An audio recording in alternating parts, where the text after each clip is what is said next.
believe in the ripple effect.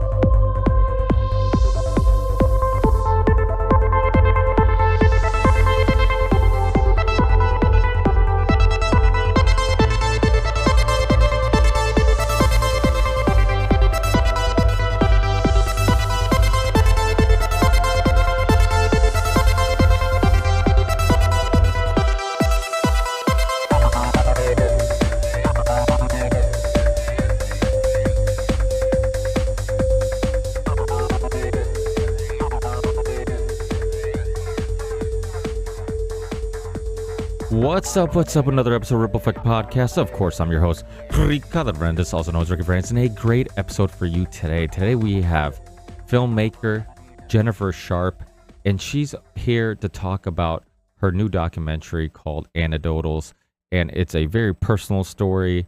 It's related to the COVID vaccine and her personal experience, and she goes into the adverse reactions that nobody's talking about. And thanks to 20 grand spent on attorney fees, she's the only person that I know of that has a documentary that is still on YouTube and approved to be on YouTube that discusses vaccine adverse reactions. So please go in the show description and check out the documentary. You can share it with your friends. You can share it with people that might be skeptical about vaccine adverse reactions, and maybe you're trying to get them to see the other side of the argument in regards to the COVID vaccine. Also share this documentary on Twitter and Facebook and whatever social media platform you're on. Please share it or share this conversation, and hopefully people will check out the documentary. But of course, before I get into this amazing conversation, we go into her whole journey, what led her to making this documentary, the backlash, and much more. I have to remind you guys, this is a value for value show. If you want to support this podcast and these conversations that I bring to you, please consider giving some value back if you get value out of these shows. And it doesn't have to be financial. Like I always tell you guys, you can rate the show, review the show, also share the show on the social media platforms you're on. If you're on Twitter, Parler, Getter, Float, whatever you're on, please share the podcast there.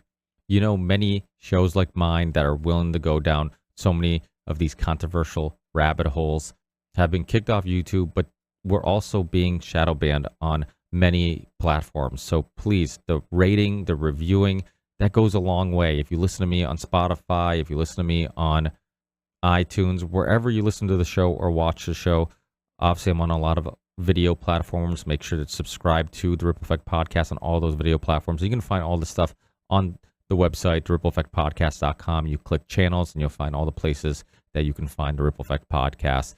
But if you can financially support the show, there's tons of ways of doing it. We have a Patreon page if you want to support us monthly.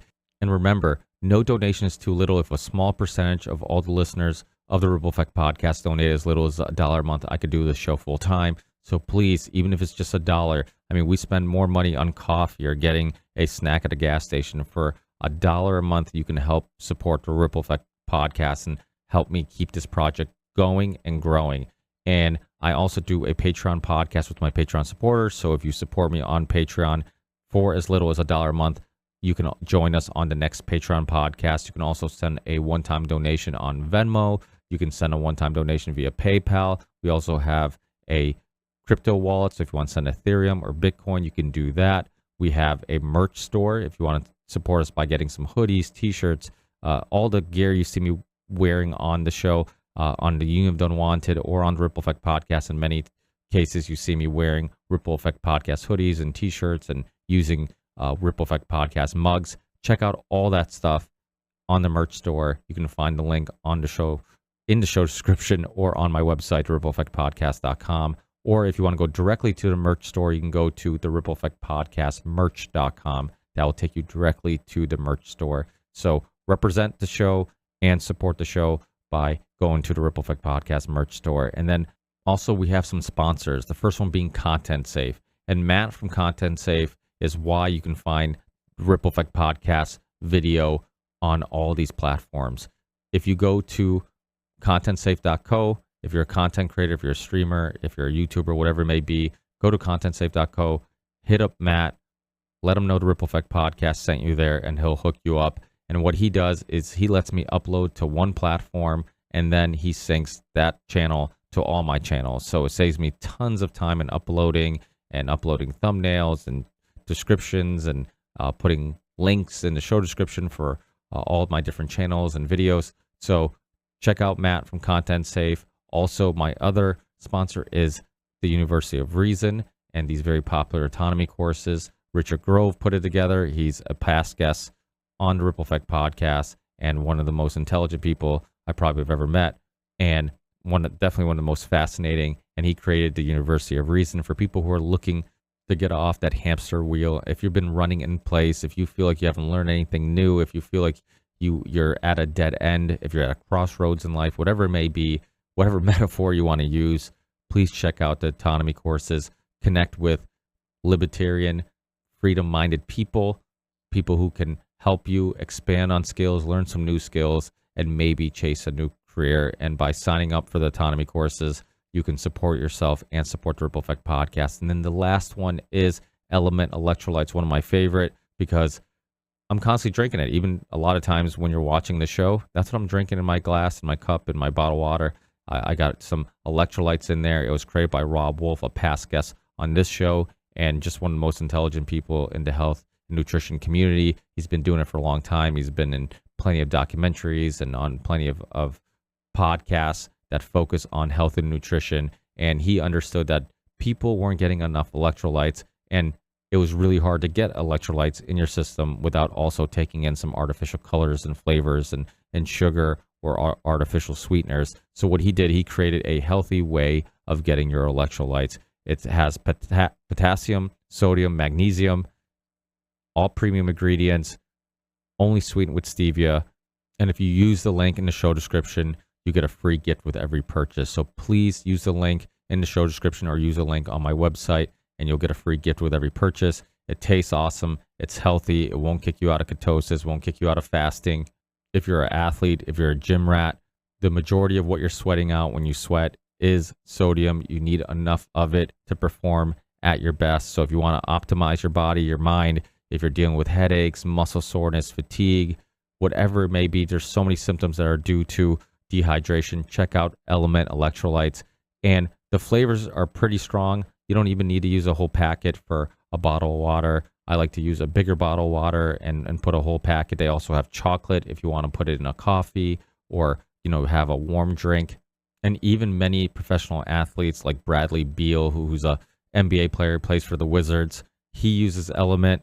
And I love Bradley Beal, and I know he's an intelligent guy because he was one of the few NBA players that were openly questioning the vaccine mandates, especially for himself and for athletes. And I believe he didn't get vaccinated and pushed back during a press conference. So definitely check out Element Electrolytes. Like I said, use the link in the show description.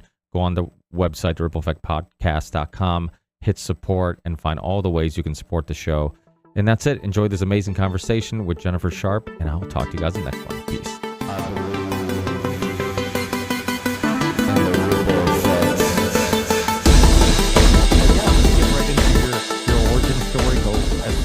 As you would like, share as little or as much as you would like about any aspect, and we'll expand on all that.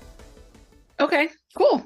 Yeah, just let me know what you want to expand on or what seems interesting. But I mean, to make it well-rounded, I'm a filmmaker and wanted to be a filmmaker since I was 6. So that's like first and foremost. I've been making movies for many, many years, live in Los Angeles.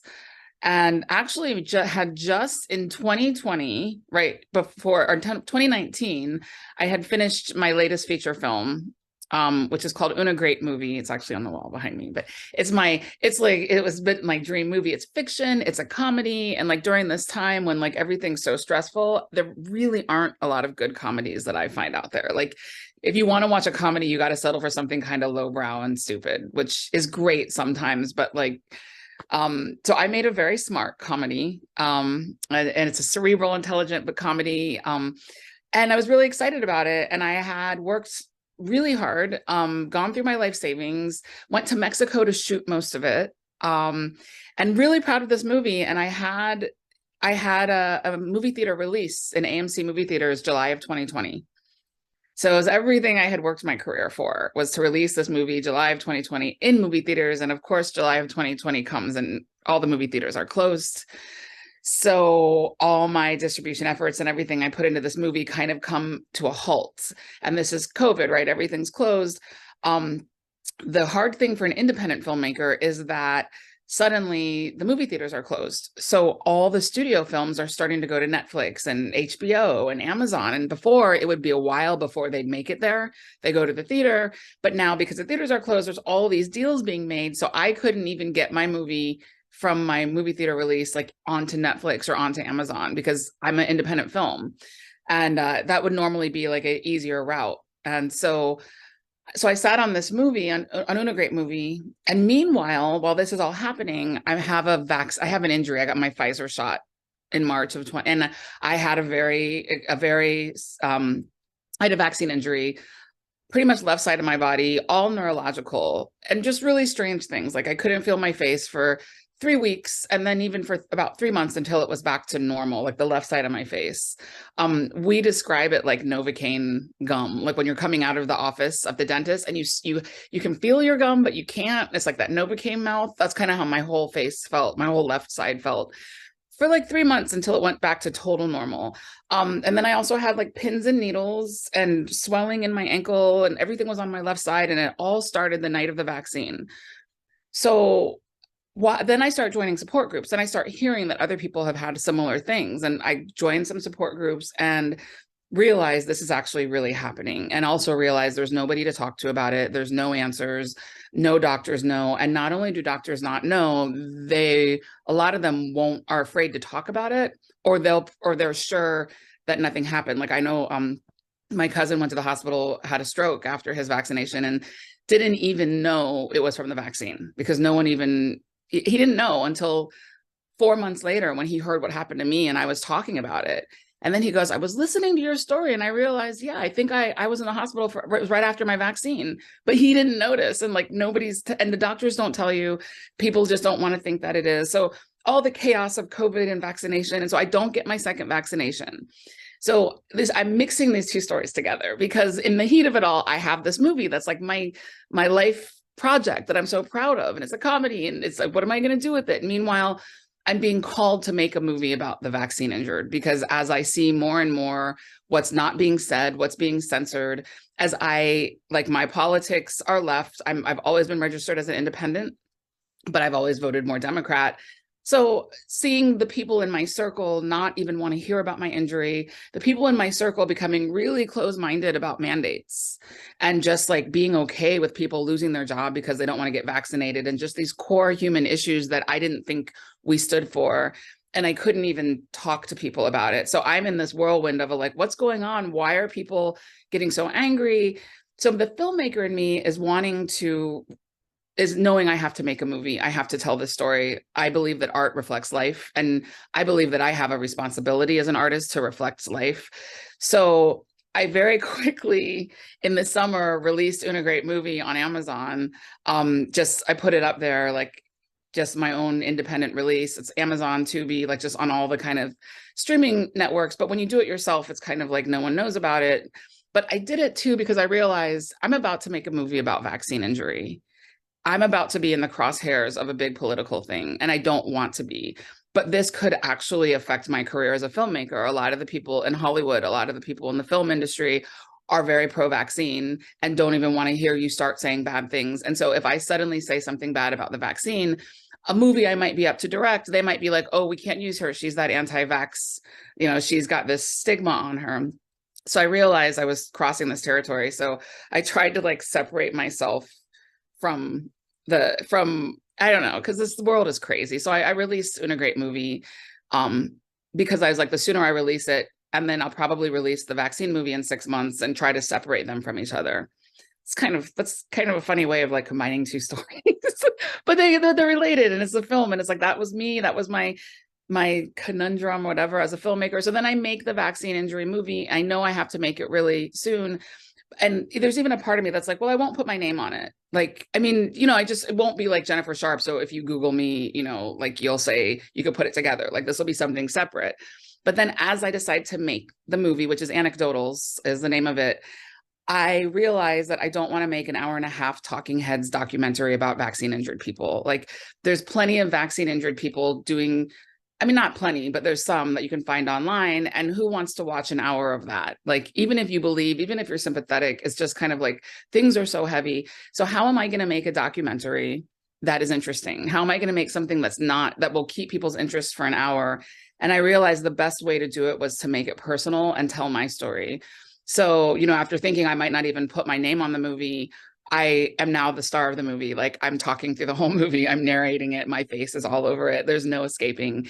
And I'm happy. I'm proud of it. I mean, because at the end of the day, like we have to do what's right. And what I did was right. There's a lot of people who don't know about vaccine injuries. And I made this movie to help open minds and open eyes.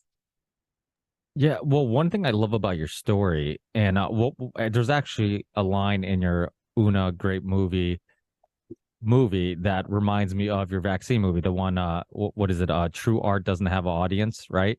And I love that line. I grew up as a musician, very artistic, which is probably why growing up I kind of leaned myself left more than, you know, I just assumed, or I had this interpretation of the left as like, oh, they're for the same values and morals and things that I'm for. Like they care much more about helping people and equality and all these things. And when you're young, you don't really care about government overreach because your government, your big brother is your parents. You have a overlord that's telling you what to do. You're not worried about government yet. So it is, it does seem like many of us, you know, who are more artistic and stuff like that kind of lean a little bit left.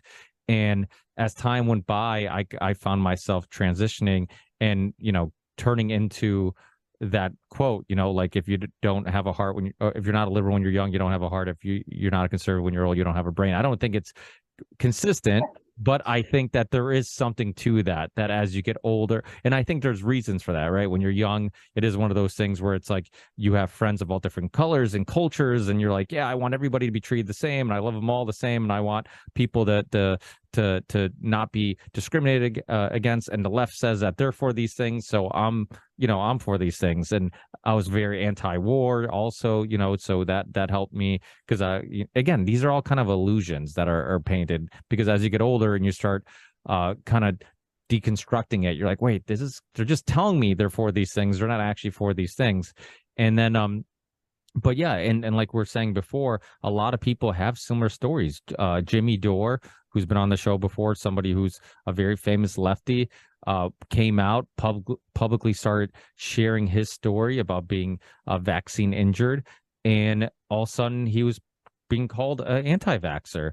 Dr. Robert Malone, who's been on my show, and Dr. P. McCullough didn't get the vaccine, but Dr. Robert Malone did, and he was called an anti-vaxxer. And it's like, just for questioning things, you are now an anti-vaxxer. And you know, it kind of, I can see the dilemma of so many people who've had injuries, because it's like, okay, if I'm outspoken about it, then I get criticized. And there is this issue. It's like, okay, well, then who gives a crap about me? Like nobody cares about my story, my struggle, what I'm going through, and there's no liability for anybody. So even if you wanted to take, take it into the courts and like sue somebody, who do you sue? Because and again, I'm ranting because this topic always gets me going, but Yeah. But one thing I do love about your story also, because I got way off topic, what I wanted to highlight was how you actually, like, I love this part of your story because it really shows how open-minded you are. You had a friend, and you correct me if I'm wrong, but you had a friend who was anti-vax and been in this world for a while. So when you were trying to look at both sides of the story, you contacted her initially? I did. And I think thank you for bringing that up, because, you know, it's funny. I do podcast, I talk about it, and everybody's angry and everybody has issues. And it's like, and I'll read some things in the comments and people will be like, oh, well, she just got injured. And, you know, but she was fine with me getting fired before, and how pathetic. And, you know, people love to like project. And I'm like, you know what, if you're projecting who you think I am, then you're also being manipulated by the media, because there's a lot of depth to a lot of us. And so from the beginning, I noticed that all my media said the vaccines were safe. The vaccines were safe.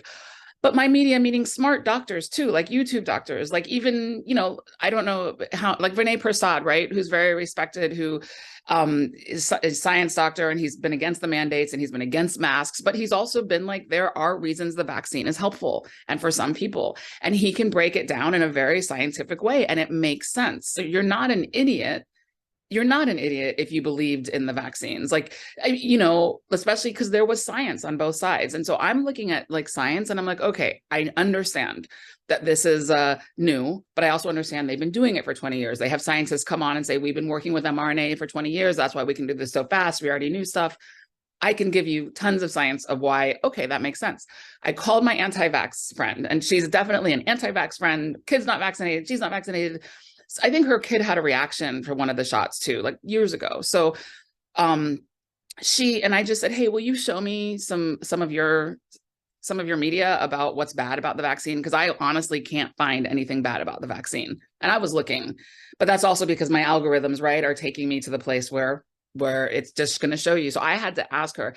She sent me stuff, and there was some stuff she sent me that was kind of crazy, like the microchips and following us, or things that I wasn't, ready to like, but there were some that made sense. And so I believed, what I really believed from what she gave me was the Gert Vanderbot, and it was an hour and a half, and it was very technical in science, but I'm very smart, and I got it. And he talked about the spike protein. We don't know what it is. Why are we putting it in our body? It could be causing long COVID.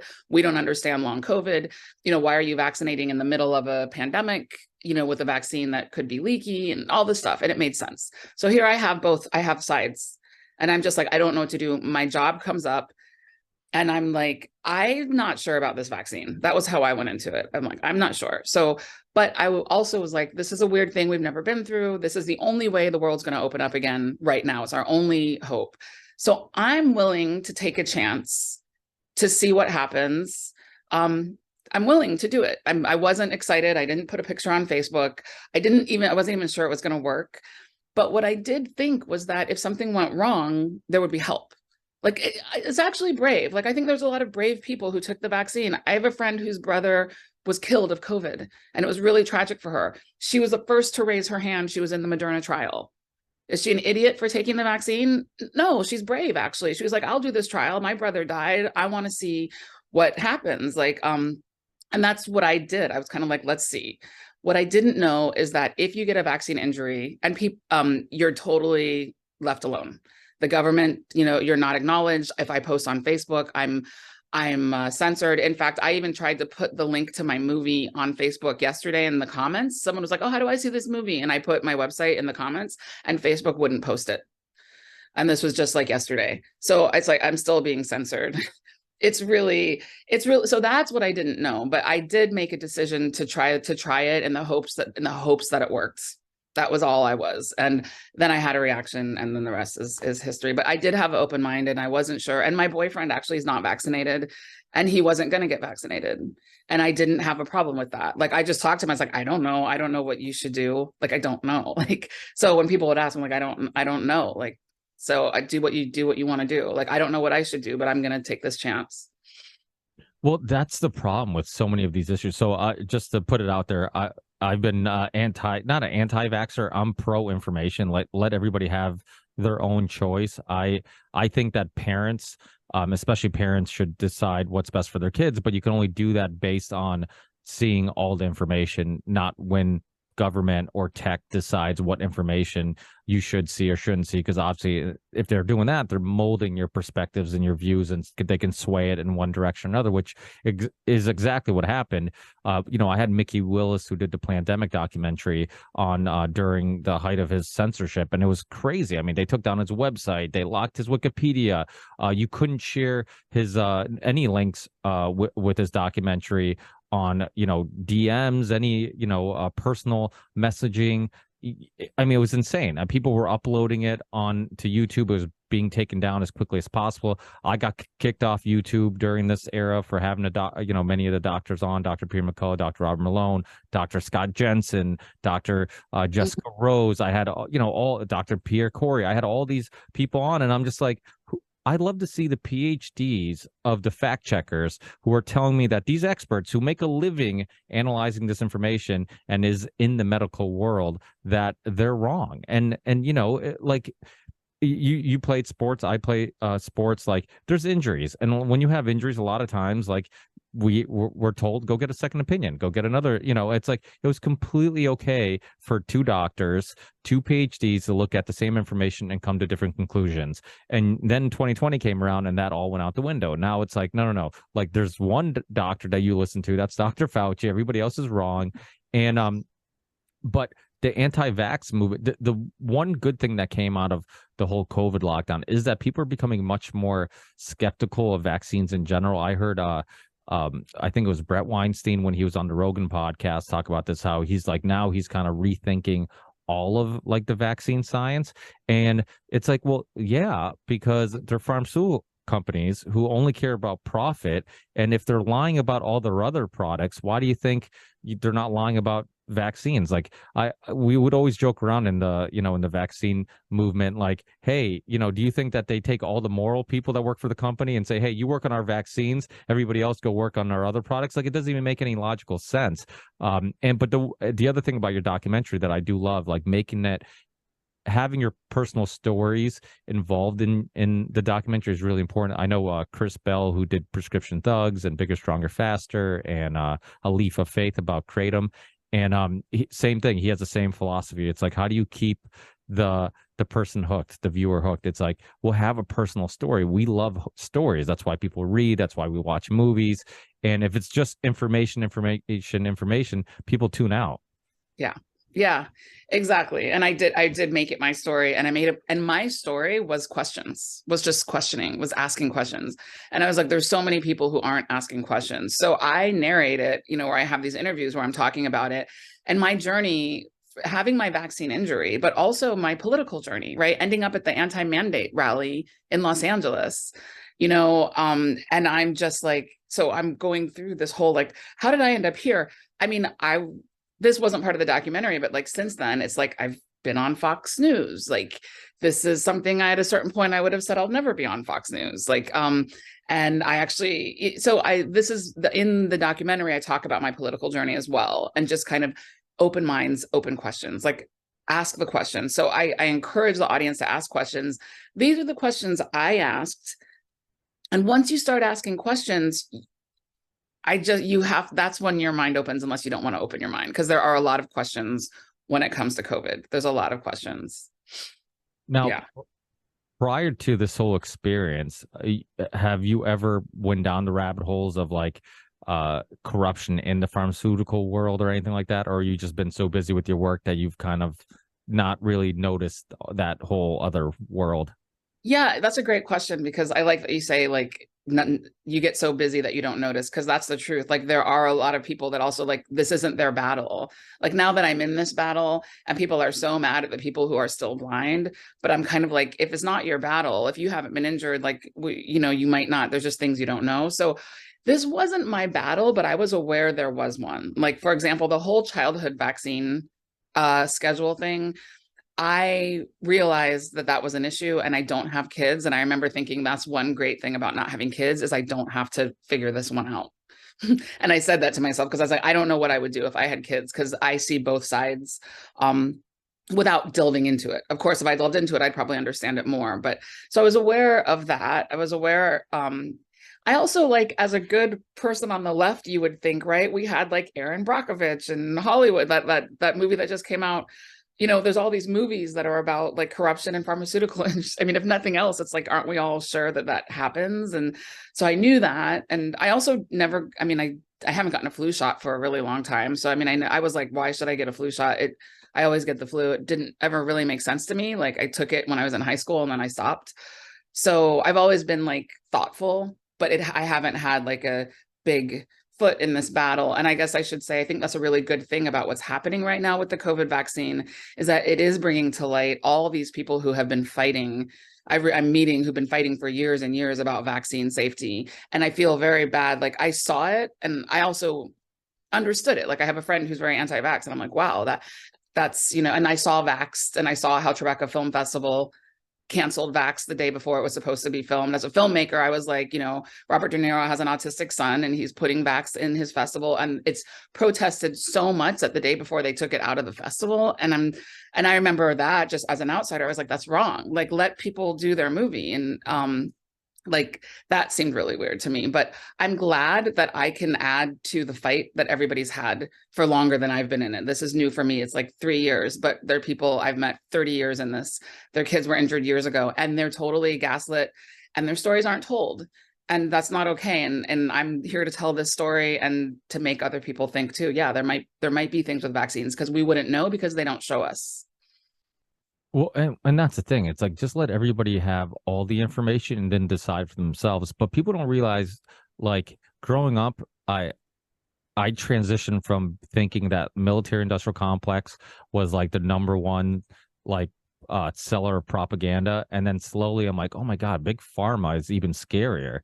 And vaccines was just one of those first rabbit holes I went down where I would see these documentaries with these parents who just have these kids that are just harmed by these vaccines, and nobody wants to listen to them. Nobody wants to believe them. They're told that you just didn't notice. And I'm just like, I wasn't a parent at the time, but I am now. And I think it's even more ridiculous now. But even at the time, I understood. I'm like, it's your kid. You're with them all the time.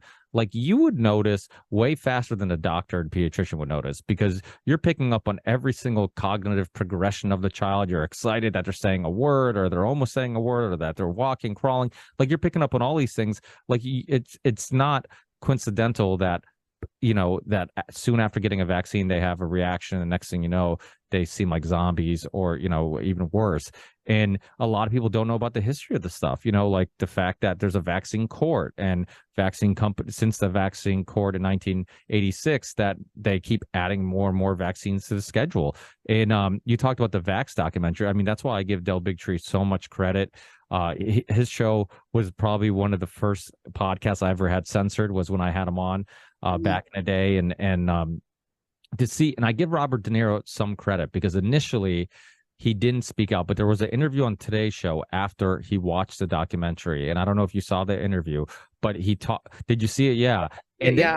It was funny because I'm like, are you being interviewed by Pfizer representatives? Because like, they're grilling you. Like, they're always so polite to you when you're on the show promoting a movie, and all of a sudden they're grilling you. And all he said was, he's like, I think there's something there and people should watch this film. And it was because he didn't watch it yet. There's protests and people were told it's nonsense, but it was about the CDC whistleblower story. I'm like, it's not an anti-vax conspiracy theory movie. I'm like, it's about one specific story. And if this is true, then what else could they be hiding from you?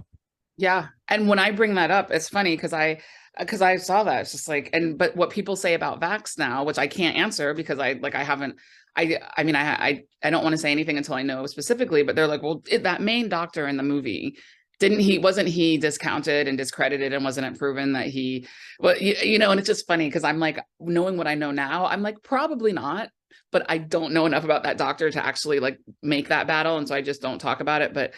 But people say that about that doctor. Like, there was the main doctor they used was found. Yeah. William Thompson.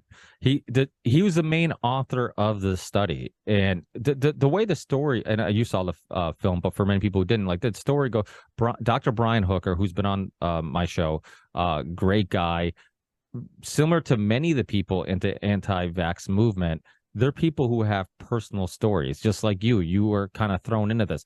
Robert Kennedy Jr., I believe he didn't have a personal story, but there was a lot of people who had personal stories who kept contacting him and saying, hey, you're all about these chemical companies and getting chemicals out of our food. Well, how about the thimerosal and the vaccines? How about this? How about that? And it was a realm that he kind of was like forced into. And obviously it was like a political assassination for himself, because the second you question things, like, you get thrown into this anti-vax thing. And Jennifer McCarthy, look at her, like, she was considered a lunatic for the longest time. It's like, oh, anti-vax, like Jennifer McCarthy, Yes. Which is hilarious, because I'm like, guess what, she was right. Yeah. There's something there. Her story, at least, give her the respect that she has a personal story.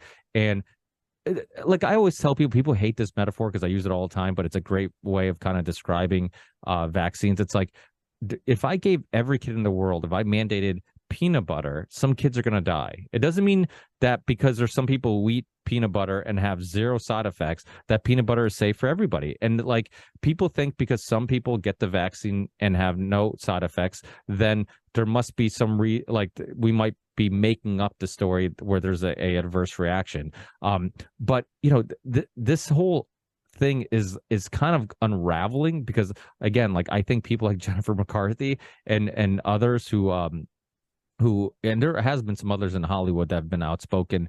Eric Clapton, who had an injury. Yeah. Oh, who's that comedian? There's a comedian who came out and started talking about it. I can't remember what his name was, but I know he was on the High Wire recently. But another one, and it's really Robbins is doing it now, like Tim Robbins. Oh, Yeah, no, Tim Robbins is going around. He didn't have an injury, but he's saying I was wrong and I've shamed people for not being vaccinated. And he's come full out and said the mandates were wrong. And those of us who were shaming people were wrong. And he's kind of started this little talking tour, a little bit of it to apologize. That's really awesome. So we need more of that. And some of the reasons why there's not more of that is because of the backlash. If you do, what type of backlash have you gotten from friends of yours or from the industry after releasing the documentary? So I should say, first and foremost, I've gotten so much love and so much positivity. And I mean, I get letters every day from strangers that are vaccine injured saying, thank you for telling my story. I feel heard for the first time ever. Like I actually haven't told anybody and I watched and you've given me the bravery to talk about it. So I am like more moved and there's just so much positivity around this, but it is interesting because the negativity is what is kind of what shapes it all. So I've gotten backlash actually from both sides though, you know, like there's a lot of negativity coming from both sides on the fringes, but a lot of the backlash, people are trying to say that it's propaganda. And like, there's a woman, Nikki, in the film who has a trach tube, and her trach tube is for spasms because her muscles spasm, right? And so when her throat closes, so they put a tube in. When it's not spasming, it's fine. But there has to be a tube in case the spasm happens or she suffocates. So somebody commented about the movie. They said, I'm a nurse.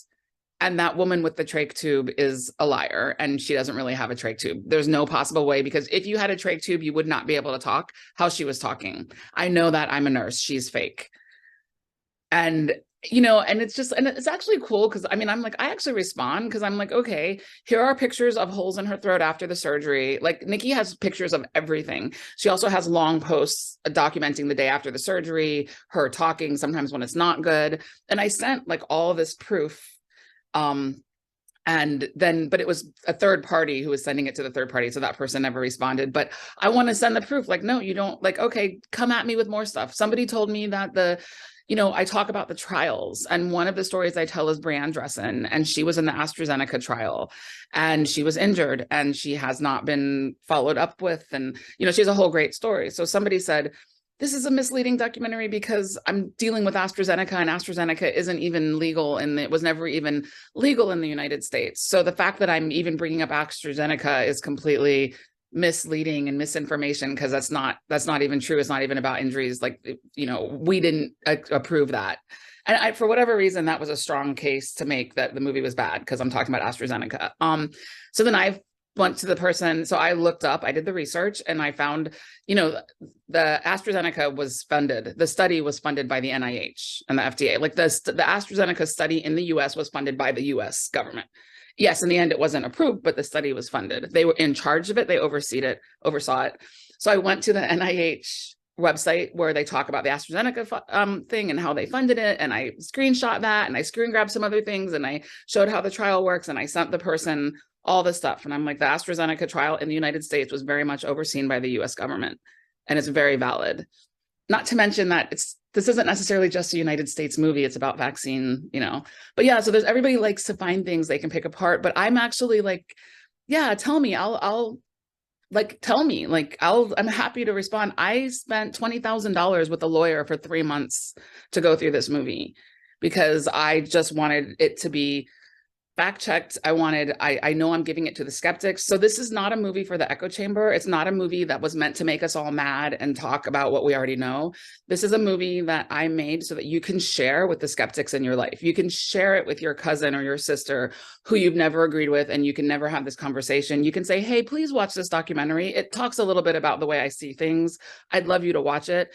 And they're going to watch it, and they're not going to be called an idiot, and they're not going to be told wild conspiracies that are going to make them turn off. I made it for them. So for that reason, I got a lawyer. We broke down everything. I mean, that was painful because the lawyer was asking me questions like, well, how do you know? Senator Johnson said that more people were in the hospital who were vaccinated. And the lawyer was like, I need proof. And he was talking about Europe in a specific 2 weeks. And I had to find all the things in Europe from a year and a half ago of those 2 weeks to prove that what he was saying was right. And then the very next sentence, I have Rochelle Walensky saying, if you get vaccinated, you will not get COVID. And she's saying that. And my lawyer doesn't even question that. Doesn't say, oh, can you prove that what she's saying was true? Like I never had to prove what Walensky or Fauci was saying was true. And that wasn't true. But the point is, like, I'm happy when people come at me because it gives me an opportunity to explain them if they're willing to listen. You know, at the website of the movie, I have a reference tab and anecdotalsmovie.com, and every single study, every single video clip, even if it was The View, I have a link to the entire thing. You can watch every short clip video, you can watch every YouTube thing I referenced, and you can, every study, every paper, every news article, there's a link on the website you can click and you can read the whole thing. So I'm like, expert in the process of making this movie. I mean, you're just doing so much research that, but that is a problem too. Like you were saying about the attorney. That's a common thing with like just everything that's happening right now with the increase in sudden deaths. Like there's accounting on what state you're in. Like my wife has family in Florida. Well, we go down to Florida a couple times. We used to be not that much, and then since COVID lockdowns, we're down there quite often. But we would go down there, and they're openly discussing like friends that passed away because of the COVID vaccine. And I looked at them like, are you guys just saying this, or did the doctors also agree on that? He's like, yeah, the doctor said it. And I'm like, what? I live in Massachusetts. I'm like, wow. No doctor would ever say that in Massachusetts. I'm like, if anything, it'd be everything but, it'd be climate change before it was COVID vaccine. So it's mind-boggling how like the narratives change based on where you are, but it shows the power of the media and how much it still influences the masses. A lot of times we think like, oh, the media, and really when I say the media, it's not just traditional media would be TV and the mainstream media, but it's Twitter, it's Facebook, it's Instagram. A lot of people are getting their news from there, and when they're all kind of spinning the same narrative, it's like you said, if you're a open-minded person who's like, let me see both sides of the argument, you're force-fed one side of the argument. So it's not out of the realm of possibility that when you say something to them that is against the mainstream narrative, they're going to look at you like you're crazy, because they're like, if this was true, how come I haven't read about it anywhere? How come I haven't seen it anywhere? That's one thing during the COVID lockdowns that I kept running into, and I kept telling people, I'm like, listen, like, I'm going to tell you all these things, and then I'm going to have to help you find these articles, because if you go home, you just Google the things I'm mentioning, like, you're never going to find it. And then you're going to be like, yo, that Ricky guy was crazy. I couldn't find any evidence of any of the things he said. And it's not because it doesn't exist. It's because it's being suppressed. Yep. That's exact. I love that point. I love that point, because so many people are just getting angry in this fight on both sides. And so many people are like, oh, people just don't want to see what happened. But you're right. I mean, it's like, it's a like, we see what's happening with the Twitter files, like it's embedded in the government. Like, we are being fed this, and we're being fed this division. And so there's a lot of people that legitimately, it hasn't been on their feed. And this isn't, and you know what? They got 2 shots and 2 boosters and have no reaction, and neither did anyone in their family. So as far as they're concerned, nothing happened, and it's not their battle. And maybe they just found out their son has cancer and they have other things to think about. They don't have the time to deep dive into all this. It's not their battle. Maybe they live in Flint, Michigan, and they're still dealing with the water, and they're wondering why we don't care about the water. They wonder why we're not out protesting about their water. Like, we all have different battles. And I think understanding that about each other is a way to make this particular issue more relevant and also more widespread. We want this widespread because we see the danger. We see how it affected all of us, how there's still mandates, right? How Djokovic, the tennis player, still was just not allowed in the United States still because he's not vaccinated. We're still not allowing unvaccinated foreigners into the United States. Like, these are big problems that kind of affect us all as a country. But in order to make people care more, we have to understand why they don't, and then gently like tell them, hey, no, here's another side. Yeah. And again, that's what Anecdotals does. Like, that's what it's something that you can say, hey, watch this side. These are some things that you didn't see were happening. Well, and the other concerning thing, and it'd be so frustrating, is that you're saying stuff to people that if they hopefully if you give them the right path, they can kind of find. And yet, like, if you're wrong, if one thing is slightly incorrect or off, they discredit everything you say. But yet you have all these politicians, celebrities, TV doctors, all these people telling you that the vaccine would stop you from getting it, stop you from spreading it. I mean, I know so many people that regret getting it, and regret like peer pressuring their friends into getting it because like, for example, my wife's cousin, who lives in Florida. Similar issue where she's like, her father-in-law is older and has some health issues, so she told her husband, like, hey, you should get it because of him, and it says that it would stop you from sharing it to him, and he could be at threat, and so he got it, and he's never been the same. And then she didn't get it because he got it first and had health issues, and now she feels guilty. And I'm like, it's not your fault. I'm like, you can only make decisions based on the information you have, and you were fed a bunch of lies. But the thing is, like, people like yourself or me, we're being censored everywhere, but people can go on TV and say things that are now like undeniably wrong, like the fact that it's going to stop you from getting it, stop you from spreading it. I mean, I think it was Stephen Colbert who had like some dancing vaccines on his show. Like, it's crazy. And then the fact that, like, even the mainstream numbers, and I think we probably both agree that the numbers are probably inflated in many cases, but even if you believe the mainstream numbers, like, children were at like 0.00 whatever percent, and the flu, most people would agree the flu was much more lethal to them. And yet, like, now they're putting it on the child vaccine schedule, recommended schedule. It's saying that with the HPV vaccine, there's all this conversation now about the HPV vaccine being forced on the kids' schedule. And it's like, they're not even at a threat to this. Like, look at what's going on. You had FDA senior members, quit because of, like, and I'm sure you know that story, quit because they were trying to mandate this on kids and they didn't want to be any part of it. And it's just like, to me, it's like, doesn't that tell you something? Like, there's something going on. And when you look at just all the censorship, like, doesn't that tell you, like, there's something? And they would get caught lying and fibbing about so many different things, and every time it happened, it's just like people would be like, well, yeah, but I'll just do it anyways. And there's for the greater good. For the greater good, yeah. And the thing is too, there's an older documentary, and it's a book too called The Merchants of Doubt, and it's they talk about, like, how and I don't agree with everything in it, but I agree with this one point about how they talk about how if you just give people conflicting information, like, just give them, so much information that they just throw their hands up and, like, I don't know, I'll just go with the mainstream narrative because I don't know. That works. And it did work. Like, so many people were like, yeah, I kind of believe what you're saying. It makes sense, but they're telling me this, and they have this ticker on CNN telling me all these people are dying. And I would be like, hey, just turn off your TV and look around. Like, do you think those numbers are really accurate? I'm like, how many people do you know that died of COVID?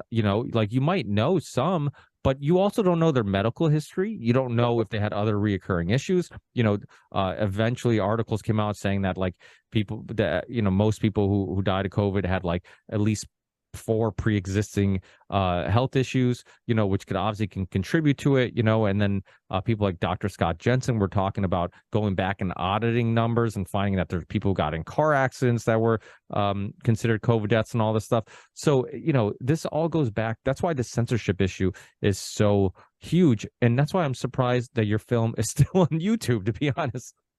Yeah, well, no, that's actually a win. And I say this as a positive thing. It's like, okay, there's so much wrong. There's so much we're fighting for. But I think things are changing, and I think it takes us coming together. And so I put the film on YouTube. It was taken off a day and a half later for medical misinformation. And of course, I'm fighting it. I'm like, hey, here's my reference link. I got a lawyer signed a whole letter saying they back this movie, and YouTube didn't care. I tried to appeal. They were like, no talk. I've gotten taken off of Vimeo as well and like other platforms.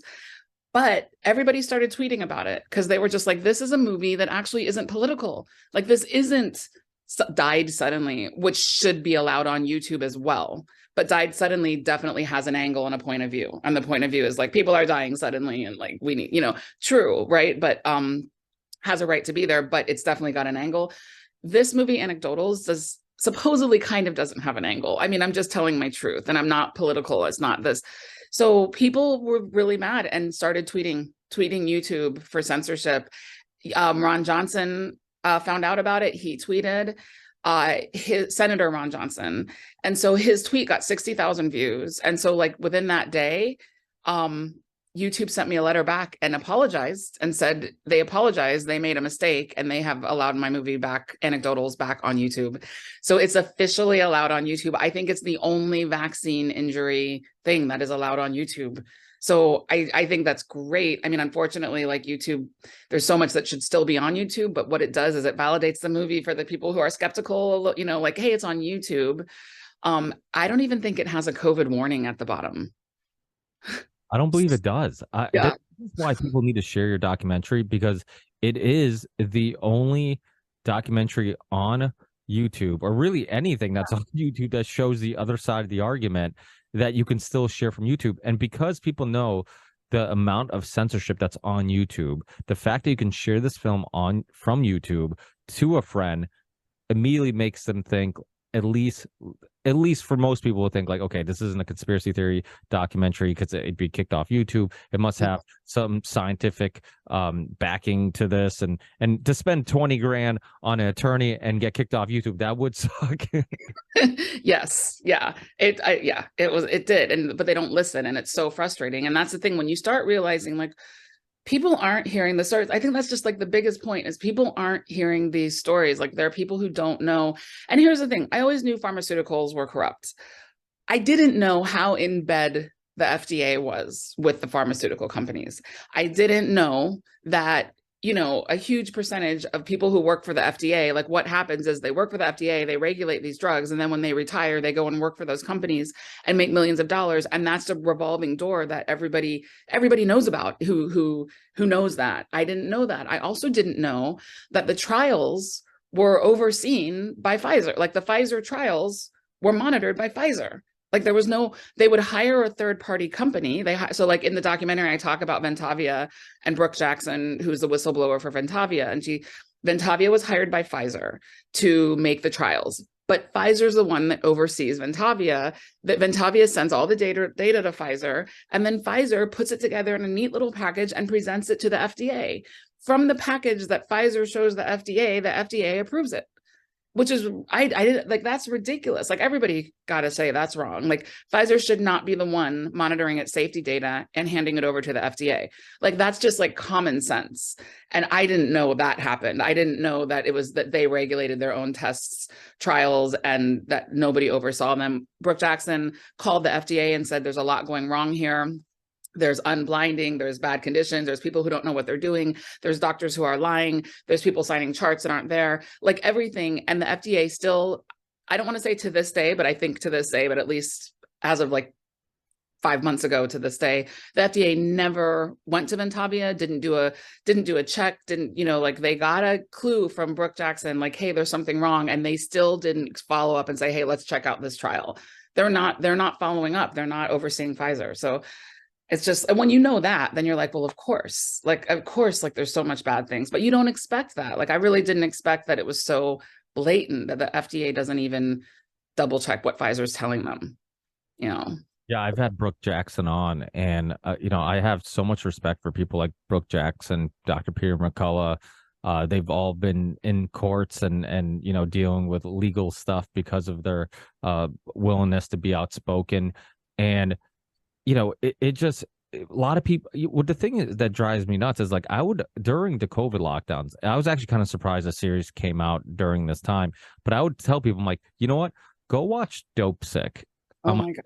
it's a docu-series. I'm like, or it's actually not a docu-series. It's based on a true story of Purdue Pharma and the painkiller epidemic. And I'm like, watch that and then Yeah.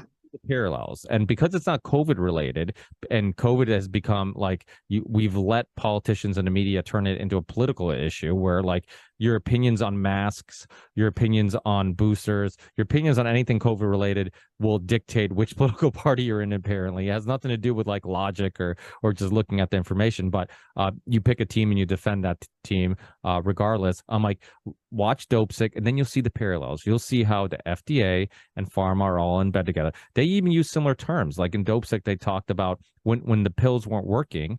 They called it breakthrough pain. They gave it this medical term, right? And it's like, oh, it's not that our pills aren't working or people are getting addicted to it. It's because they just need more of it, because the pain's so great. It's like, oh, that's a great way of selling more pills and getting a pass on this issue. And then the same thing with the vaccine, right? They call it breakthrough cases and all this. Breakthrough infection. Yeah.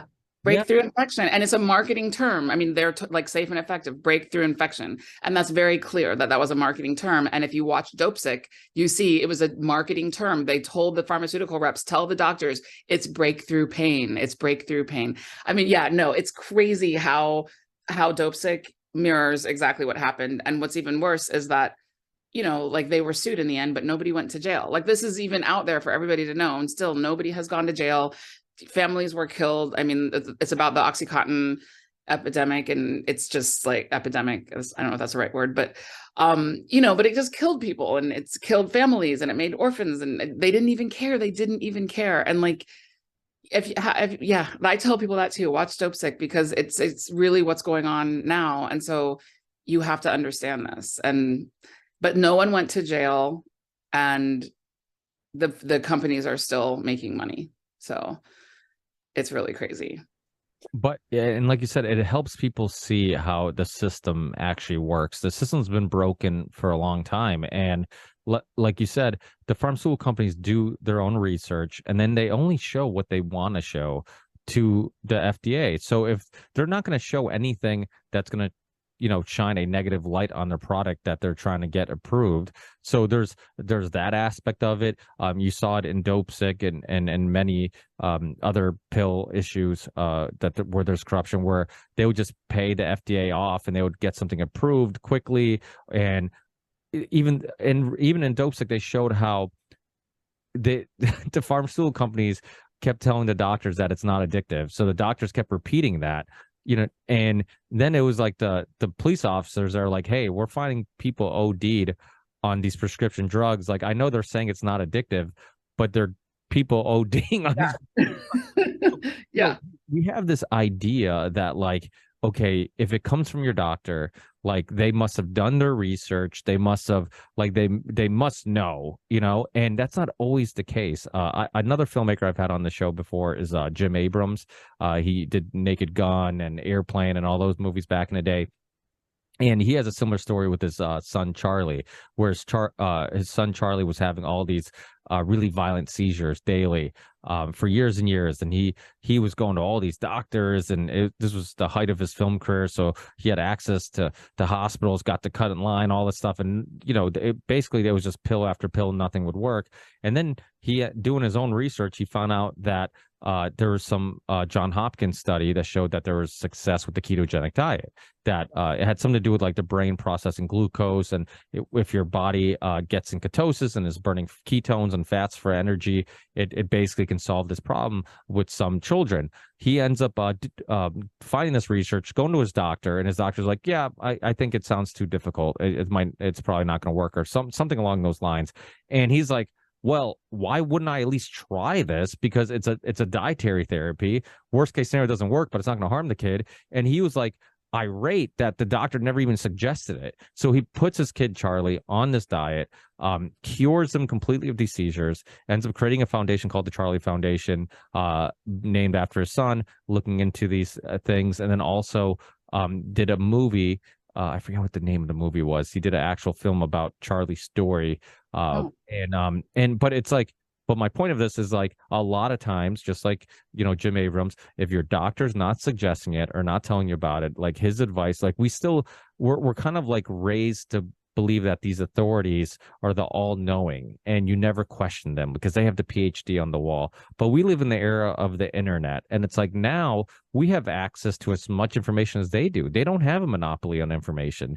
And if you're clever enough and you do some research and you read, like you said, hearing the doctor's video, you're like, it's very sciencey, but like most of us are intelligent enough to be like, okay, I at least know if it makes sense. I might not know all the ins and outs. I might not have a PhD in science, but I'm like, but I know if it makes sense logically. I have some critical thinking skills, and I know if it makes sense. And a lot of times there's so many other options out there, but doctors are basically drug dealers. It's they're pill pushers. And Kratom was another great story with Chris Bell and the Leaf of Faith documentary. He came on promote that documentary. He ended up getting pushed back. The government wanted to make Kratom illegal because the popularity of it, and it was just basically a tea leaf that has been used in Indonesia and many places forever. It cures people of pain, depression, all this stuff. And he had to go on the Rogan podcast just to get enough attention on it for them to get off his case. But it's just like anything that's alternative, it immediately gets just criticized. And yet, if you look at the history of medicine, before there was pharmaceuticals, there was plant medicines, and there's root extracts and teas and all these natural remedies. Have you ever or how has it changed your whole perspective on medicine as a whole? Yeah. So I actually, so my medicine got changed when I hurt my knee in a volleyball injury and couldn't walk. And I was told that, I played professional beach volleyball for a little while. I started late, so I had a few years, and then, but I competed, and I had a knee injury, and I'm just like, I had to stop. And I went to like a rheumatologist, and she was basically like, think of your knee as your kneecap as a cheese grater, and your cartilage. And every time you bend, it's just shredding your cartilage. And so she was like, you have so much damage going on that you should never bend your knee below 90 degrees for the rest of your life, as much as possible. Because every time you do it, you're grinding that cartilage like a cheese grater or whatever. And then I went to another guy, and I'm like, I was like, I'm too young, but to get in and out of my car, I had to hold on. And I'm like, am I going to have to do this the rest of my life? Like, I have to hold and back in because I can't get in the right way. I'm like, I'm too young but this is my new life. And I went to one of the top USC surgeons, and he told me I had osteoarthritis, and I just need to learn to live with my enemy. And he told me a book to read, which he incidentally had written. And I spent like a year going to top doctors, and then I ended up going to a acupuncturist, chiropractor, and who did myofascial release. And he would spend like 2.5 hours releasing the muscle tissue and like doing some stuff. And after about like 3 or 4 months of doing different alternative stuff, I actually could walk again. Like, I was normal. Like, I actually have started playing volleyball again. Like, and I was told I couldn't. I was told I was done with volleyball. I would never be able. And I was just like, okay, like, these doctors don't know what they're talking about. And I think there's a point in our lives when you realize, like, depending on your childhood or who your parents are, but you realize that your parents don't know everything. But for a while, you think they're always right. And then there's a point when you realize my parents don't know anything. Like, and then the same thing with your doctors. And I had realized that early on. But I think a lot of people with the COVID vaccine, it's like this more and more, like, they don't know. And I called the NIH when I had my injury, like I emailed them, and I got a hold of somebody at the NIH, and I said, I got this injury, and like, I'm not getting another booster, but I just want to be sure, like, I shouldn't, like, I just kind of wanted, like, this is what happened. It's been 2 weeks. And the NIH replied back, we can't give medical advice. Talk to your primary care physician.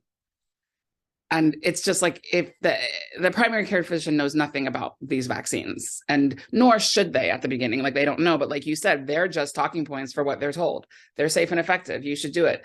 They're telling pregnant women to get vaccinated because they're safe and effective, but they were never studied on pregnant women.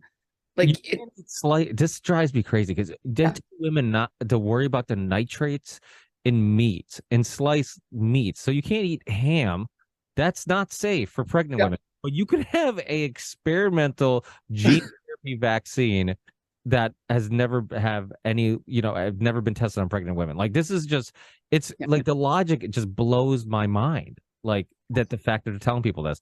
And like you said, the poor parents who have been too busy with work, too busy with sports. Like you see it, I've seen it in both aspects of it. I've seen it with people that are just like really, I feel like to be really good at anything, you have to be like OCD about it, right? You're almost obsessive about your work, right? You're a perfectionist. You're just locked in your focus. And a lot of people are locked in and focused on whatever their hobbies are, their passion project is.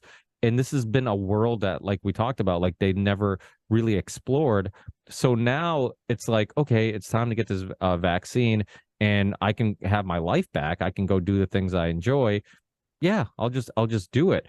But athletes are ones that I think in time, especially if you have an injury, a lot of them end up doubting their doctors because how many athletes do we know that have been told you're never going to play again? You're never going to do this. And they're like, at their peak again, so I think the human body is this amazing thing and it's capable of some amazing things if you give it the nutrition and the exercise that it needs. First of all, much respect for beach volleyball. And doing anything on the beach is very difficult. I play. My son's big into soccer. Every time we go to the beach, we play beach soccer, and I'm like, this is probably one of the hardest things you could do is just trying to run and jump on the beach because it's like being on quicksand. It just, Yeah. but It's so great. It's so great. And the running and just on the whole COVID tip, like just starting to ask questions. We're playing beach volleyball. I live in California. I live in Los Angeles. Like there's courts everywhere. And the volleyball community that knows about their body and is like, well, I think, we're okay. It's doubles. It's just 4 people at a time. You can stay within your pod if you want, or, you're not doing group things. And we weren't allowed to go on the beach and play volleyball, and people were out there playing anyway. And so the city of Los Angeles and other counties like took a bulldozer and bulldozed sand over all the volleyball courts along the whole Los Angeles coastline, so that you couldn't play. And then I think there were certain counties that didn't do it. So there'd be like everybody would be going to Hermosa Beach or, like the one place where they actually didn't do it because they were like, screw this. But yeah, like we weren't, to the point of they took bulldozers and put sand on our volleyball court so we couldn't play. And it's just like, come on, like start asking questions like health. Health is important. Health with COVID. No one ever talks about health. They just talk about get vaccinated. And but don't go out and play volleyball or don't go on the bike path that goes all down the ocean here. There's a bike path. You're generally biking by yourself, but you weren't allowed to go biking. And it was just, those were just like a lot of the questions and really frustrating. And what was more frustrating was like talking to people. And like you said, like, yeah, people were like, oh, I have other things to do. I have 5 kids. I'm just going to do it. But then you start to tell them what you're seeing and they're still not willing to have the conversation with you. And that's been the frustrating thing for me, is like they're still not willing to have the conversation with you, regardless, of you're showing them things and they think you're a conspiracy theorist in a way. I did get obsessed though. Like you start talking to me and probably a lot of like, and I will just get into it and I'll tell you this fact and this fact. And do you know that 1 in 5,000, there was a point where 1 in 5,000 16 to 22-year-olds got myocarditis, and I knew all the stats, and I'm just like 1 in 5,000, and that was a low estimate. I mean, it was less, it was like more like 1 in 3,000, but I gave it the benefit of the doubt. 1 in 5,000 because there were so many different studies. Kids, 16 to 22-year-olds get myocarditis from the vaccine. At the same time, they're approving the 5 to 11-year-old vaccine at the same time, and there were only 1,600 kids in the trial.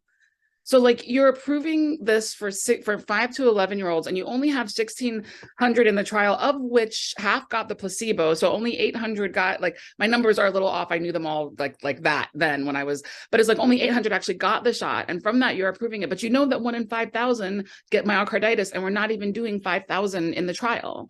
Like to me, there were things that didn't, and I do it. And I could, you talk to me, I could tell you every stat. I could tell you everything that didn't make sense. And then why are the kids? And now you're 6 months. And I did realize I was sounding obsessive and crazy. But it was because I had the time and I went in it and I knew it.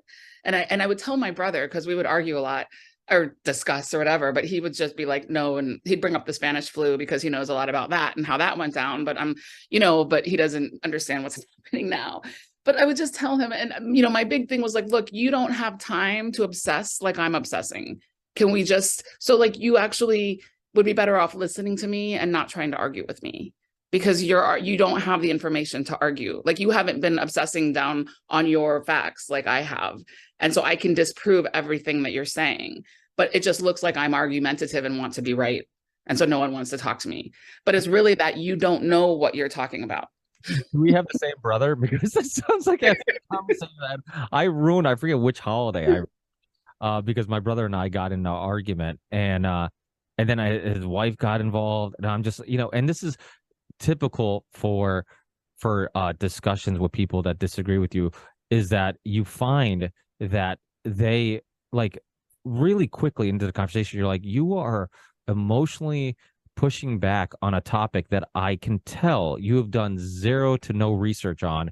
And I have, like you said, it probably don't want to embarrass ourselves on how many hours of research we've done going down these rabbit holes and watching documentaries and reading articles and everything. And I'm like, like, hear me out, because I'm sharing valid information, and at least, decide afterwards. But my brother and his family, after ruining that holiday and not speaking to each other for a while, come to find out they didn't end up getting vaccinated. And even though I'm not one to to rub it in and say I told you so, I have no doubt that had a some type of influence on his thinking on the topic. And that's the other thing that people have to understand too, is like, you're literally telling somebody that the way they look at the world is all wrong, and reality just shatters for them. It's like you're giving them the red pill, and all of a sudden it's like you just told them that you live in the Matrix, and it's so much like of a worldview change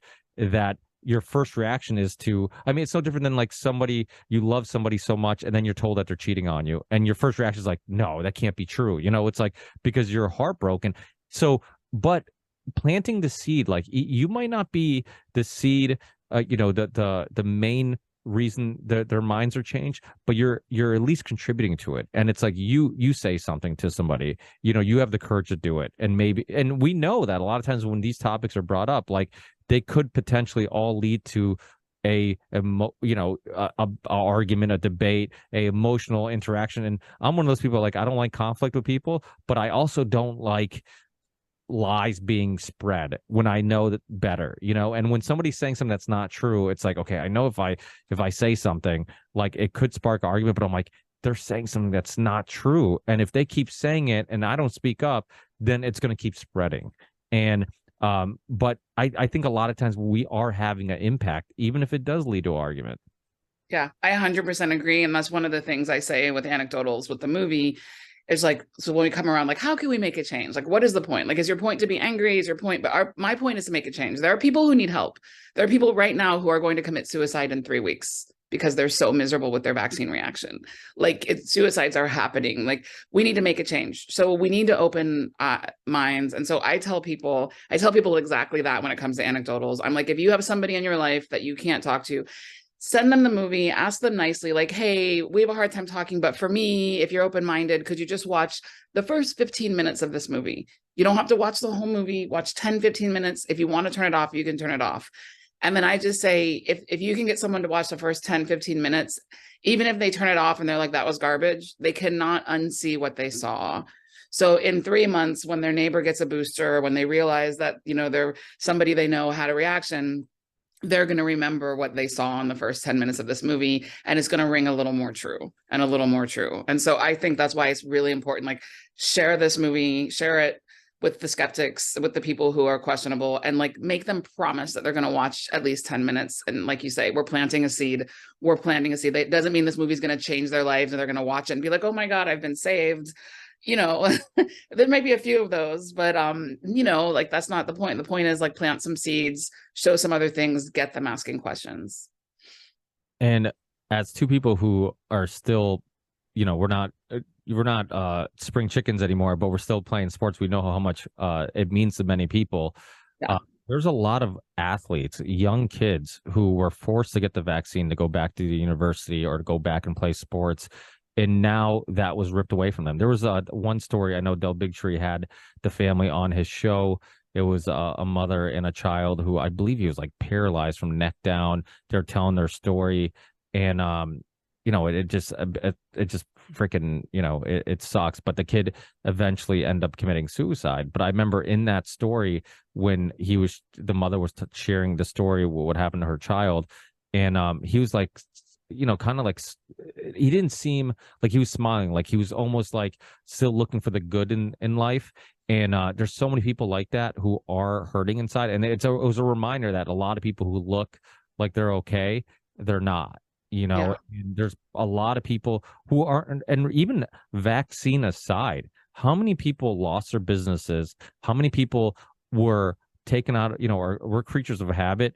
How many people were taken away from, their happy place, like the gym or the basketball court or the volleyball court or whatever, and you took that away from them, and it ended up causing rifts in their family, their relationships, caused some trauma. I mean, how many people are wearing masks incorrectly, which means they're not even wearing it because they think it's doing anything. They're doing it. It's like their safety blanket. It's like a little child bringing their blanket everywhere. It's like, it just makes them feel safe because of the mental and emotional trauma that all these lockdowns and this fear mongering caused. Yeah. I say when Los Angeles opened up again, I have to say it was a beautiful thing being in LA without traffic and people. But so there we had this moment. But when it opened up again, I expected like the world to come back with compassion and with like, wow, we made it through. And it actually was the opposite. Like people came back angry and people came back with a vengeance. And even like you could see it in the traffic, like people were just speeding and honking, and it was just like nastier than ever. That's how was my experience of how people came back out of this thing. And I do think it's because so many people were hurt and injured or taken out of their comfort zone and don't know how to react. So there's a lot of healing that needs to be done. And that's, why my approach is like healing, like, let's come together, let's understand each other. Let's understand, like, even the people that are so sure on the vaccine skeptic side, and they've like, I've known this for years, and I can't believe anybody would ever even get vaccinated, and they're an idiot, and well, screw you because you were yelling at me, and like, just that's all part of the propaganda. That's all part of the division. Like, if you go to the left-wing media, it's just going to show that the anti-vaxxers are these crazy racist people and they're going to keep showing you the sound bites of some crazy racist people, because there are some and you see them. But if you're shown that over and over again, you start to think that all the anti-vax people are like this. But think about it the other way too. If you're on the right and you're seeing all these liberals be like, I'm wearing my mask even when I'm by myself because of this, and you're going to see some really things, really ignorant things being said, and also hateful people being like, if you're not vaccinated, you're going to kill my grandmother. And, but you're being shown that over and over again. You're being shown the stupid people on the left who are being irrational. And so now you're saying all the people on the left and the liberals are all this, and it's actually not true. Like, it's the media and it's the division that we're being fed these things that just enrage us and make us think the other side is what they're not, but they're not. Like, from my journey, I have run into so many people who are just so middle ground. And so like, not a lot of us who started out or, who are more left or more liberal politically, but we were never pro mandate. We were never, pro vaccine, like you have to get vaccinated. Like, there's a lot of really intelligent and compassionate people all around. And so if you start hating the other side, you're also falling prey to the division in the media and how we're being led. Yeah, and it's so true, because there are extremes on each side. But if you took out politics, and I feel like politics maybe is one part to the puzzle of a person. Like, we have many layers to us and many philosophies and ideas and hobbies and things we like and dislike. And politics might be a part of that. But what we've done, we've made it the only thing. And now it's like, if we disagree on this one thing, then we must disagree. We're enemies. We disagree on everything. It's like, okay, I remember I had this filmmaker, Mariana Van Zeller, on years ago, and she did this series on, I don't know if it was Net Geo or Travel Channel, but it was called Breaking Borders, where she would get two sides of argument, two people that would typically dislike each other or disagree, and she brought this like world famous chef, and the agreement was, I'm going to get you guys together at a dinner table. We're going to let food bring us together. He's going to give you like a 5-star best meal you've ever had. And all I ask is you guys sit with each other. And I remember she went to like the Texas border and got like a Mexican and somebody who's more, anti, Mexican, Wow. for lack of a better term, and sat them down. And when they're talking about food and just about talking about everything, they got along. And it was only like that one issue where they would like disagree a bit. And but I think that's the case with many of us. We have much more in common than not in common. And there's so many things that you see that in, like, you go to a concert, you see people from all different nationalities. You see it with musicians, right? Like they'll travel to Tokyo, play a show, go to Portugal, play a show, go to South America, play a show. And it's like, wait, all these people from all these different cultures like the same band that I like? Like that's kind of the truth about things. It's like there are a lot of things that make us different. And you know what? And let's also embrace those things. I'm a foreigner. I was born in Portugal. I've always been kind of attracted to foreigners. Like a lot of my friends are foreigners also, from like El Salvador, Estonia, Lebanon, and a lot of Polish friends. And like, I love their cultures. Like, and I'm like, I don't see the differences as a way of like creating tribes and seeing them as the other. I see our differences as like, oh, this makes you unique, and I want to learn more about it. And and I want to embrace what makes your culture beautiful, and its sights and sounds and different types of food and music and all that type of stuff. So we have a lot of things in common, and we should also embrace the differences. Yeah, exactly. And that I do think it's ignorance. A lot of hatred and division is ignorance, and ignorance not being a horrible word. Like you're ignorant, like you're stupid. Ignorant just meaning you don't know this. And if you haven't traveled out of the country, if you've never been to Mexico, you're going to think Mexico's this crazy, dangerous place. I go to Mexico all the time. It's a first home for me. Like I love it there. I love the people. And then people are like, oh, well, these people got killed recently or whatever. And it's like, you could say the same thing about New York City, the same thing about LA, and the world is dangerous and there's dangerous things, but there's ignorance. And I just think the more I just did a screening in Denver of ANECDOTALS, and we had a dinner afterwards with like 8 people. And it was so interesting because politically, I'm somebody who considers myself liberal, but I question everything now. And I don't know what I believe, actually. Like I'm politically homeless now, like people say, right? I didn't know who to vote for in the last election, honestly. Like it's supposed to be the most important election. Everybody needs to vote. But like I seeing the COVID policy, I can't vote for people who were so horrible with the COVID policy, but I still vehemently disagree on their views of, gay rights or, so I don't know, like, I just don't. So, I don't know what to do, but we were sitting there. And so it was me. And then there's another guy, and his story is that he was raised and born evangelical Christian Republican in the South. And through his journey, he has actually become Democratic, and he's still a Democrat. Like, so he grew up all that religious event, and he's a Democrat now, and he was there. And then there's another person who started way far left, and now he's right. And then there was a lesbian, a 16-year-old lesbian girl there who's like, and it was just like weird. And it was like 8 of us, and we all had such different stories. And I was like, how many people find themselves in a room with so many people of different journeys? And and what an interesting thing, and what an interesting discussion we all had. And we all have valid points of view that other people haven't thought about.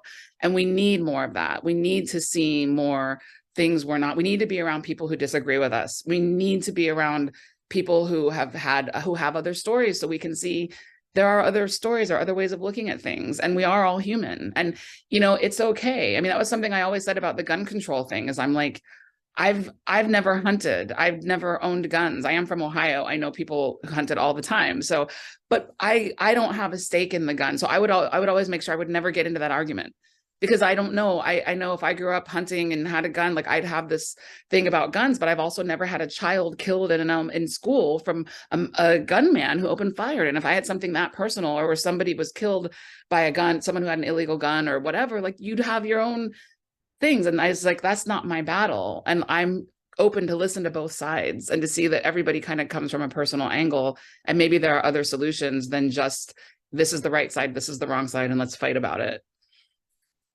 That's such a inspiring way of looking at everything. I'm the same way. I actually am always concerned about my perspectives being wrong that I want to explore the other argument, because I'm like, maybe there's some things there that I haven't explored yet. And to me, it's like, well, I that's why, it's hard to find good debates, but I grew up like loving debates because I'm like, oh, I get to see both sides. And I know a lot of times it's like nobody admits when somebody makes a good point, and it's all about just like winning the debate. And I think those type of conversations can be useless because it's like, it's all about winning. It's not about like, let's try to get to some facts or some information. Let's learn something. Let's see what's right. But it becomes an ego thing, right? And some people are just really good at debating, and even if they're wrong, I've seen a lot of that too, where I'll have a conversation with somebody, and it's like, you're really good at debating, but you're still wrong. I'm like seeing Yeah.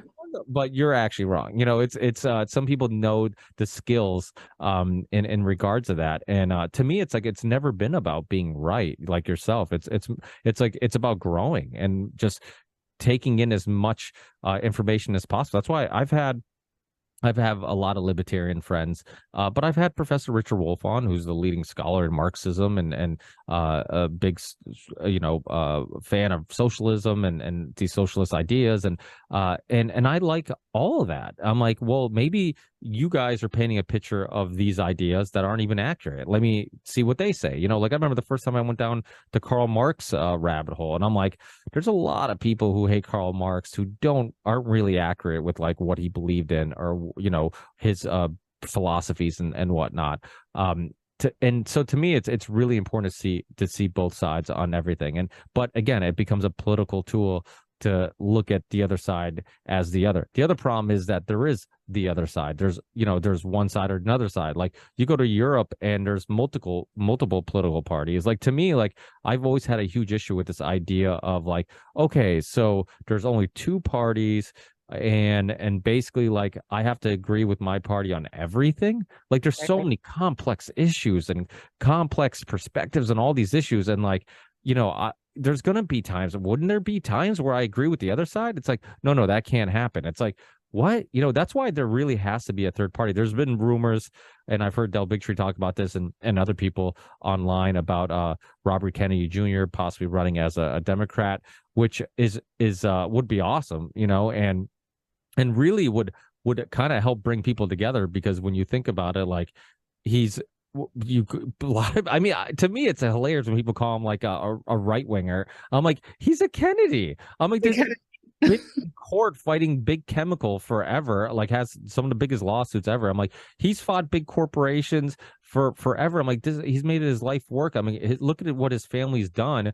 I'm like, but that shows how even a Kennedy, if they speak out against are outspoken about this issue, they will be coined a right winger. Yeah, that's the craziest. That would be fun. I was wondering, I heard he might run, and I was wondering if he'd run as an independent or as a Democrat, and what would be better. Like what would be better?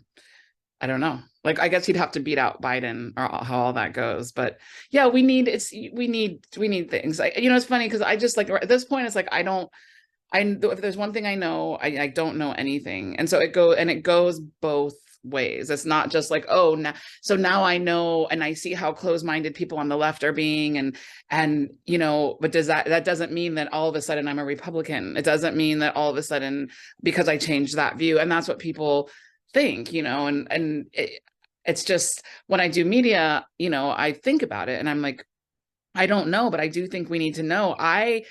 There was a television station that aired ANECDOTALS, and they're very right-wing, and they're very their motto is Christian conservative, which is fine, but that's not me. And then I went and looked at some of the stuff they follow and some of the things they put on their social media, and I'm like, this is definitely not like what I stand for.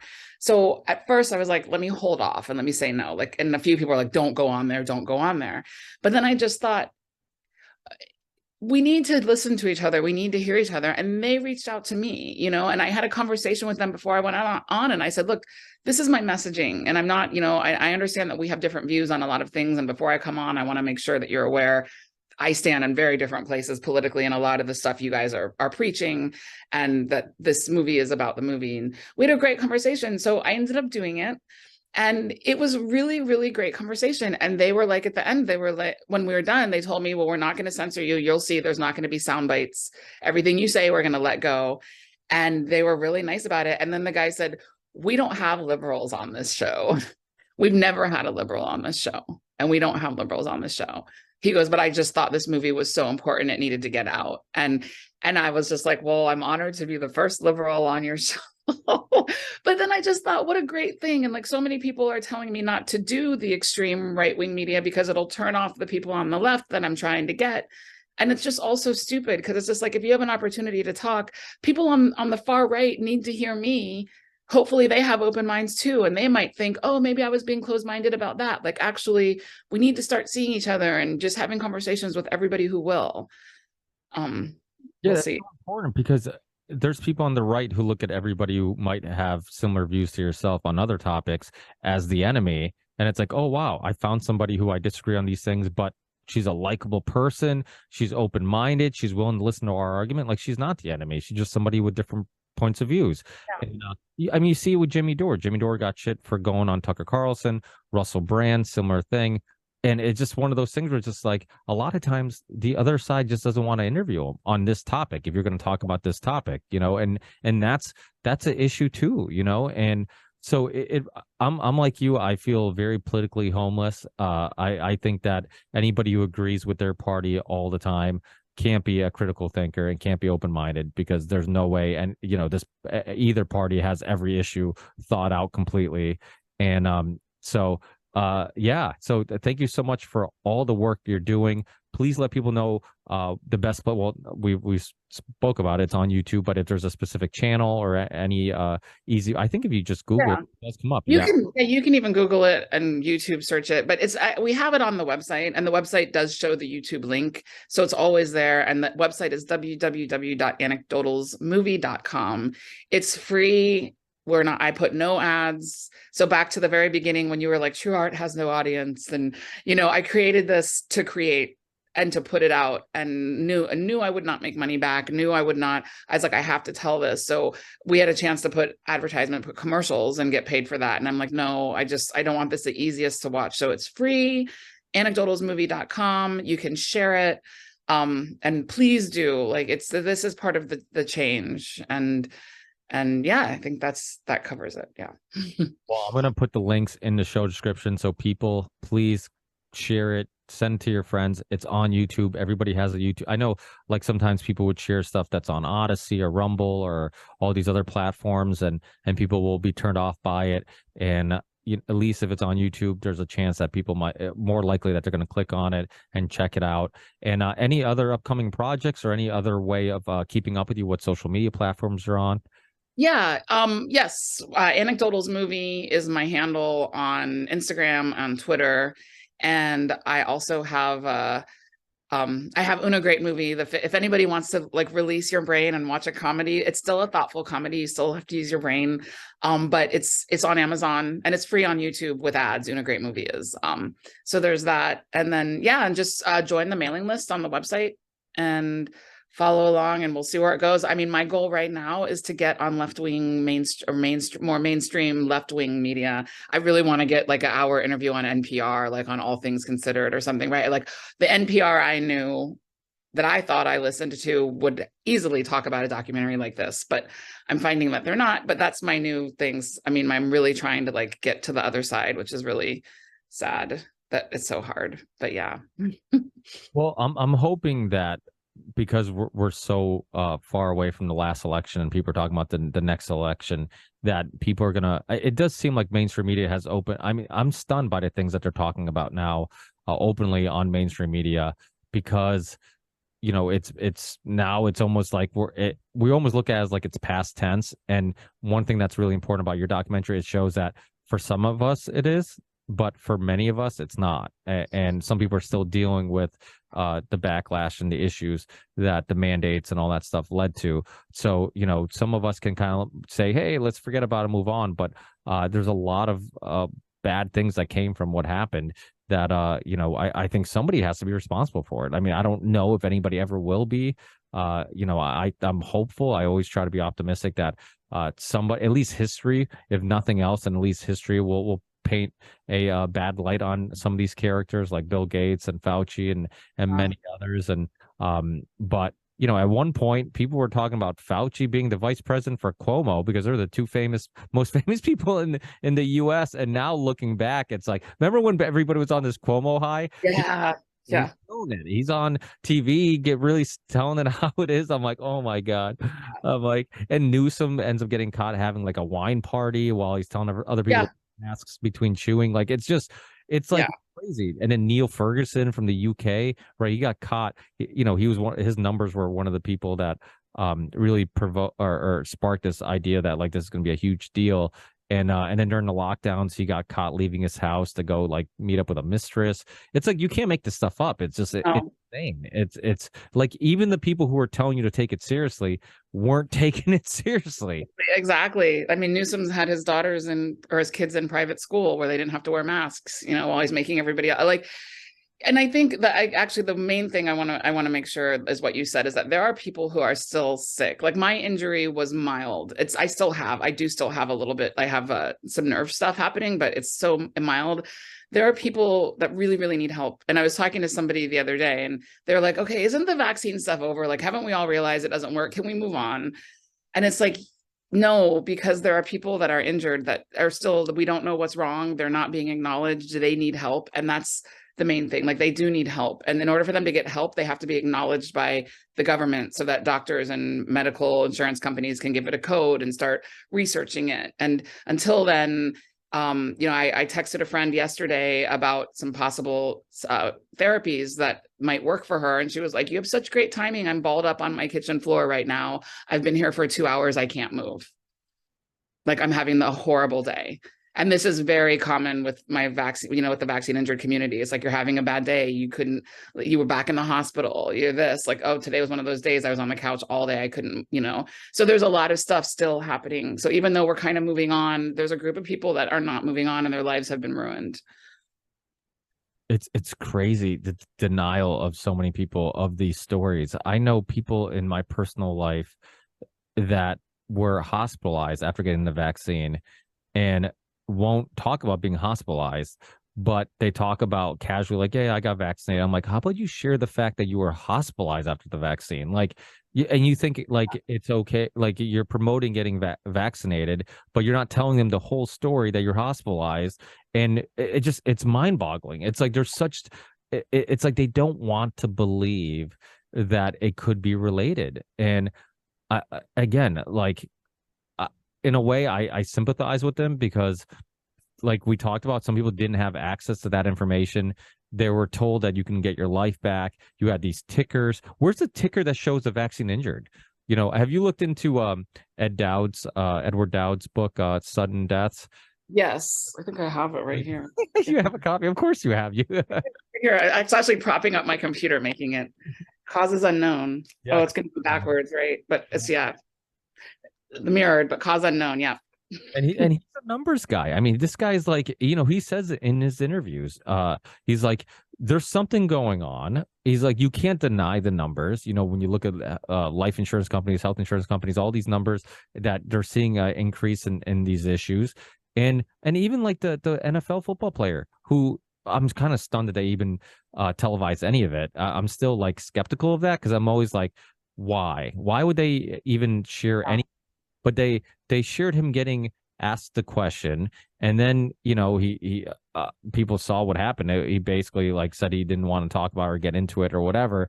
And when he was asked like if the doctors told him what could have caused it, and so it's like it's such that's why, like I said, it takes people with some serious courage to even dip their toe in this topic because they know that it's such a controversial topic. I was actually getting the beautiful thing about having a podcast that's listened to all over the world. I was getting people from Europe hitting me up. They know I'm a big soccer fan, or in Europe we call it football, but about how a lot of athletes were actually lying. They were there's professional teams and stuff that were like just kind of giving them their exemption forms or their certificates and not vaccinating them because I believe a lot of athletes have the same type of thinking that we have. And Dr. Jessica Rose is another one. I don't know if you ever talked to her, but she's awesome. And yeah, I've seen her. Yeah. Oh, really? Oh, yeah. She's awesome. She'll be on the show again shortly. And but yeah, another we talked about this. Like anybody who's kind of a gym rat or does athletics, like we understand the incredible ability of the human body. And it's like if you give it the exercise and sun, and like you said before, like a lot of people are being told don't go outside. I mean, where I live in Massachusetts, they took down every single basketball rim in the state. Like we traveled to go look for a basketball hoop, and then we found one, and then the word got out, and they went there and took it down. And I'm like, we're only putting ourselves at risk. Like this is just so silly. I'm like, we're outside getting sun, we're sweating, if not, we're gonna be home watching Netflix, eating snacks, getting fat, which we know that obesity was like a giant contributor to people who were dying of COVID. It's like it didn't make any sense whatsoever. It's just like, again, and I know a lot of people don't want to relive this and they had COVID fatigue where they just got tired of hearing about this topic. But I'm like, sometimes like talking about it reminds me of just all the it's like, oh yeah, and this and that, and I forgot about this and that. It's like, oh my God, the insanity of it all. It was just like, when you put it all together, it's mind boggling. Like the stuff that people accepted, like, and the stuff that they were willing to do. I mean, people are having breaks in break rooms now, like with vaccines aren't even a topic, or COVID's not even a topic. Where like a year ago, you had to get a vaccine just to be in that break room, to be in that building. It's insane. It's nuts. Yeah, it's insane. And we just need to ask more questions. That's what I think, and like just come together and hope it doesn't happen again. But it is like we're getting past it. But like, yeah, let's not forget that there's people who need help, and that we need to all have compassion for each other. Like that's my thing. Like like I said, with this movie, I do get hate from both sides, like of the extremes. And we all know the people who are like denying it and like, oh, it's propaganda. But then there's also a lot of people on the pro-vax side who, have a lot of hate as well. And a lot of blame and hate, and just want the other side to be like, now they're idiots and they're fools. And I just don't think that helps. So hopefully like this movie will help us come together, and these conversations help remind us that it's not really about being right or wrong. It's about making a change and growing and understanding we all have different views, and we're fed different things. Absolutely, absolutely. So share the crap out of this documentary. Like I said, I put it in the show description. Thanks again for all the work that you put in. I'm looking forward to watching some of your other films, like Uno. Great movie. It does look awesome, and I love smaller, independent, clever movies.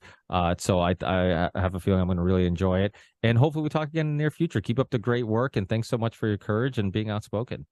Thank you. Thanks for having me on. This was great. Yeah, take care. Bye.